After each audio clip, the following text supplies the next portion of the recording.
Welcome to today's update. Please like, comment, and subscribe. Here's the latest. Kesha Sebert has described her sixth album, referred to hereafter as period, as the first album I've made where I felt truly free.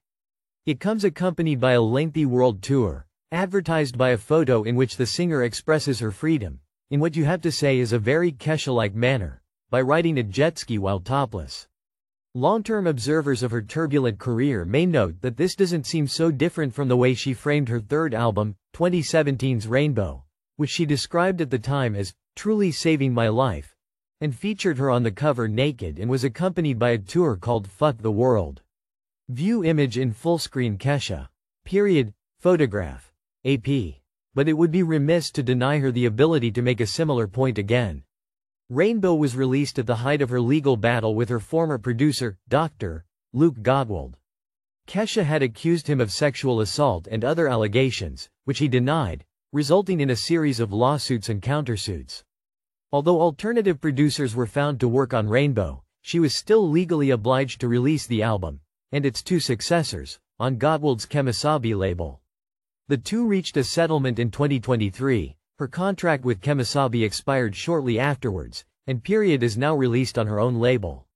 While Rainbow and its immediate follow-ups regularly mined the legal disputes and resulting trauma for lyrical inspiration, a dramatic shift from the screw you hedonism that powered her big hits in the early 2010s, Period signals a fresh start by, more or less, bringing back the Kesha who boasted about brushing her teeth with Jack Daniels and took to the stage accompanied by dancers dressed as giant penises.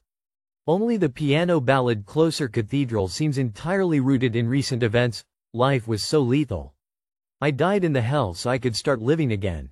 Elsewhere, the occasional hint of something dark in the author's past, I earned the right to be like this, is drowned out by the sound of Kesha reverting to type in no uncertain terms. Take me to the sex shop. Bartender, pour me up some damn fluid. I like chaos. Dripping head to toe. Gimme gimme gimme all the boys.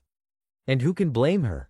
No one wants to be defined by trauma, and she's doubtless keen to assert that the original Kesha persona was more to do with her than the Svengali-like producer who discovered her.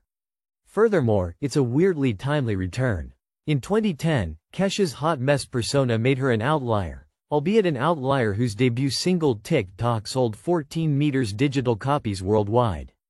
The critic Simon Reynolds smartly noted that if the era's predominant female star Lady Gaga saw her work as high-concept art pop in a lineage that included David Bowie and Roxy Music, Kesha was more like their glam-era rival Alice Cooper. 15 years on, we live in a pop world at least partly defined by Charli XCX's last album. Perpetually half-cut and lusty, open about her messy failings, I like the bizarre type, the lowlife. God, I love a hopeless bastard, she sings of her taste in men on Red Flag. Kesha could make a fair claim to be a godmother of brat. Certainly, you couldn't accuse her of jumping on a latter-day trend, just as Period's diversion into Vogue-ish country pop, Yippee Ki Yay, seems less craven than it might. Kesha has done past work in that area, from her 2013 Pitbull collaboration Timber to her duet with Dolly Parton on Rainbow. Yippee Ki Yay's country-facing sound sits among a buffet of current pop styles. There's synthy, 80s-leaning pop rock you could imagine Taylor Swift singing on Delusional and Too Hard, and mid-tempo disco on Love Forever, while the specter of hyperpop haunts the Warp Speed Boy Crazy and Hudson Mohawk turns up glitchy auto-tune heavy electro on Glow. It's an album clearly intended to re-establish Kesha at the heart of pop, which means there's no room for the appealing weirdness of her 2023 single Eat the Acid, and it's only on the closing Cathedral that her voice really shifts into the full-throttle roar she unleashed covering T-Rex's Children of the Revolution at 2022's Taylor Hawkins tribute concert. That said, the songs are all really strong, filled with smart little twists and drops, and funny, self-referential lines. You're on TikTok, I'm the fucking og. You get the sense of the massed ranks of collaborators, including everyone from regular Father John Misty Foyle Jonathan Wilson to Madison Love, who counts Blackpink and Addison Rae among her songwriting clients, really getting behind her to make Period a success. Kesha, meanwhile, plays the part of Kesha 1.0 to perfection.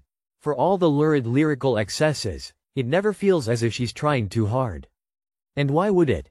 She's returning to a role she originated. This week Alexis listened to Lathe of Heaven, Aurora. Cognitive dissonance.